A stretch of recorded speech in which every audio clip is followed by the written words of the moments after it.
Salut à tous, bienvenue sur Mac Forever. Alors aujourd'hui on teste le nouvel iPad Pro.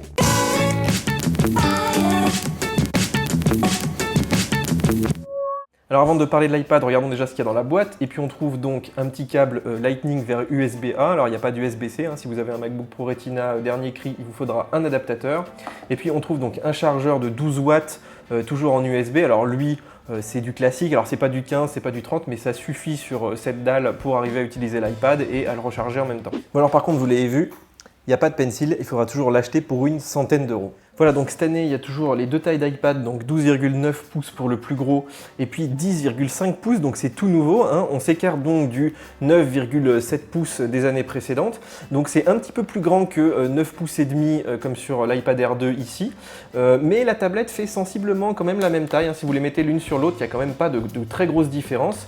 Alors la bonne nouvelle, c'est que cette tablette n'est pas très lourde. En fait, elle fait le même poids qu'un iPad 5.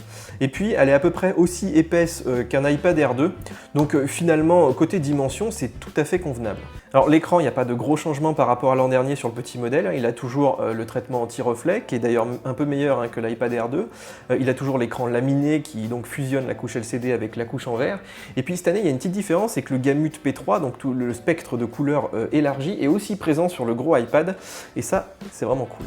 Alors cette année, il y a quand même une énorme différence sur l'écran qui passe désormais à 120 Hz. C'est-à-dire que Apple va afficher 120 images secondes sur son iPad contre 60 sur les iPads standards, voire 30 quand vous faites rien pour économiser de la batterie. Alors qu'est-ce que ça veut dire? Ça veut dire tout simplement qu'on aura des animations qui seront beaucoup plus fluides, puisqu'on aura 2 fois plus d'images. Alors par exemple, quand vous faites défiler des textes dans Safari, quand vous passez d'une application à l'autre, tous ces mouvements vont vraiment être beaucoup plus fluides. Et moi, je ne pensais pas qu'on verrait autant cette sensation. Alors il faut savoir que la rétine, elle est capable de voir un mouvement à 25 images secondes, mais elle est capable d'en voir bien plus, donc d'en voir 60. Je dirais pour manier des interfaces, c'est un peu le minimum, mais elle est capable de monter à 100, 120 sans problème, et vous voyez vraiment la différence entre un iPad à 60 et à 120, celui à 120 est beaucoup plus fluide, et du coup maintenant, moi j'ai envie de ça sur mon iPhone. Alors sur YouTube, on n'a que 60 images secondes, donc si je vous filme ça comme ça, vous n'allez pas le voir. Par contre, si je le filme avec plus d'images et que je le ralentis, là on va vraiment voir en fait les saccades sur les anciens iPads contre un mouvement beaucoup plus fluide des interfaces sur la nouvelle version. Et c'est vrai que ça, à l'usage, on s'en rend vraiment compte. Alors, il n'y a pas seulement l'affichage qui est rapide, il y a aussi le capteur du pencil. Donc ça, c'est vraiment cool, ça veut dire que quand vous dessinez, Apple est capable de voir beaucoup plus de points à la fois et d'avoir un mouvement beaucoup plus précis, beaucoup plus réactif. Alors là, avec un zoom, on voit clairement la différence entre un ancien et un nouvel iPad Pro. On voit vraiment que le trait suit beaucoup plus facilement le crayon. Alors, il y a toujours une petite latence, ça dépend aussi beaucoup des brosses que vous utilisez, des programmes s'ils sont optimisés ou pas. Mais là, il y a des gros progrès et ceux qui n'aimaient pas la latence de l'iPad Pro, qui était déjà assez réduite, je pense qu'ils seront assez ravis avec ce nouveau modèle. Alors là-dedans, on retrouve donc un A10X qui est le processeur d'Apple le plus puissant qui existe pour les tablettes, qui est à peu près au niveau d'un ordinateur. Vous regarderez les benches, on est au niveau d'un petit ordinateur portable, donc c'est vraiment pas mal. On peut espérer quand même avoir des applis relativement performantes, et c'est aussi très bon pour sa durée de vie, ça veut dire que cet iPad Pro, il va durer assez longtemps. Alors au niveau du reste des spécifications, on retrouve à peu près la même chose que l'an dernier, ça bouge quand même pas beaucoup. On a toujours les 4 haut-parleurs qui sont quand même hyper agréables pour regarder des films, on a toujours la prise jack, on a toujours la caméra en façade, Touch ID V2.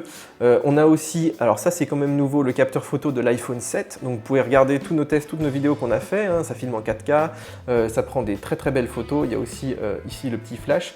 Donc la bonne nouvelle, c'est que Apple l'a mis sur les 2 tablettes. Par contre, le problème, c'est que ça dépasse du boîtier. Alors au niveau des accessoires, évidemment, toutes vos coques et tout, vous pouvez les jeter. Celles-là, elles sont vraiment plus compatibles sur le modèle de 10 pouces,5. Heureusement, là, on a la même taille sur le gros, mais sur le petit, la seule chose que vous pouvez réutiliser, c'est soit vos housses, comme celle qu'on avait fait pour Mac Forever, qui était un peu large, donc là, la différence n'est pas énorme. Il y a aussi le clavier d'Apple, il marche étonnamment donc, avec ce nouveau modèle. Donc ça, c'est plutôt une bonne nouvelle, puisqu'on a le petit Smart Connector au milieu. Donc celui-là, vous n'êtes pas obligé de le jeter. Par contre, moi, je préfère quand même ce type de clavier. Alors celui-là c'est celui de Logitech, mais c'est vrai qu'il y en a pas mal d'autres qui sont maintenant disponibles, qui ont des touches vraiment plus sympas, qui protègent un petit peu mieux l'iPad, qui se plient plus facilement aussi. Donc ça, vous pouvez essayer de regarder un petit peu dans le commerce. Maintenant, il y a quand même d'autres produits qui sont de bien meilleure qualité et même des fois beaucoup moins chers que celui d'Apple. Alors un petit mot sur l'OS qui équipe ces iPads, évidemment c'est iOS 10 puisque iOS 11 est encore en bêta, mais c'est vrai quand on a goûté iOS 11 et surtout sur la grande tablette, on se dit que ce système est vraiment taillé pour les iPad Pro, hein. Il y a de l'échange de fichiers, vous pouvez faire du glisser-déposer, il y a un dock, enfin vraiment ça a été prévu pour ça et il va falloir attendre encore 2-3 mois avant qu'il soit disponible. Alors vous pouvez toujours vous inscrire hein, évidemment au bêta test, moi je vous le déconseille parce que c'est quand même pas très stable, mais c'est vrai que moi j'aurais préféré qu'Apple attende iOS 11 avant de présenter ces nouveaux iPads. Alors un petit mot sur l'autonomie que Apple annonce à 10 heures, mais en fait ils annoncent sur tous les iPads 10 heures d'autonomie, peu importe vraiment ce que vous faites. Hein. Là-dessus il y a quand même des logiciels un peu plus pro, donc on a tendance à définir, etc. Ça a tendance à consommer un peu plus de batterie. Donc ça on verra à l'usage si vraiment les tablettes consomment plus ou moins qu'avant. En tout cas l'iPad il a quand même une bonne autonomie en général. Ce qu'il faut savoir c'est qu'avec le gros iPad, il faut souvent quand même prévoir un chargeur dans la journée parce que lui il consomme énormément. Surtout si vous l'utilisez et que vous voulez le charger en même temps, là il faut même un plus gros chargeur que celui qui est fourni dans la boîte. Donc ça c'est vraiment à savoir. Alors cette année il y a des nouvelles capacités, donc Apple commence à 64 Go, bon dommage que ce soit pas 128, mais après ça passe à 256 et à 512, donc ça c'est plutôt cool hein, si vous stockez beaucoup de vidéos, de photos, de documents. En fait on se retrouve avec des capacités quasiment d'un ordinateur, d'un petit portable. Ça c'est très adapté en fait à l'iPad Pro, aux usages qui sont faits derrière. Inversement les tarifs seront du coup assez élevés puisqu'on est à 739 € pour l'entrée de gamme, donc le petit iPad avec 64 Go, et ça grimpe jusqu'à 1389 € pour l'iPad Pro de 12,9 pouces avec la capacité de 512 Go. Donc voilà, là ça commence à faire un sacré budget. Alors cet iPad Pro concrètement c'est vraiment la meilleure tablette qu'Apple ait jamais produite. Hein. Clairement techniquement il est au top, il n'y a quasiment rien à lui reprocher. Moi je dirais que le vrai problème aujourd'hui vient plutôt du logiciel. C'est vrai qu'iOS 11 ça apporte déjà beaucoup de choses, mais nous on en veut plus. On veut un système qui puisse vraiment rentrer dans une chaîne de production avec des vrais accès au système de fichiers, avec vraiment un système qui permet de jongler avec les fenêtres de manière beaucoup plus souple, qui permet d'avoir une souris quand on en a besoin, et puis surtout on manque de logiciels. Il faudrait qu'il y ait toute la suite Adobe sur l'iPad Pro, ce qui n'est pas encore le cas. Moi je comprends pas qu'Apple n'ait pas réussi à convaincre Adobe de porter Illustrator, Photoshop vraiment sur l'iPad, parce que sans ça les professionnels ils s'y mettront jamais.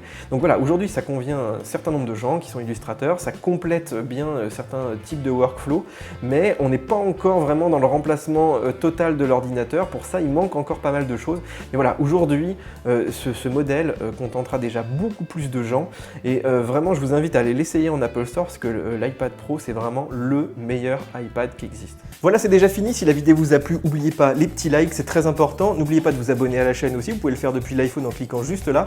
Et puis nous on se retrouve sur Mac Forever pour le test complet de l'iPad Pro, et puis bien sûr sur YouTube pour de nouvelles vidéos. Ciao ciao.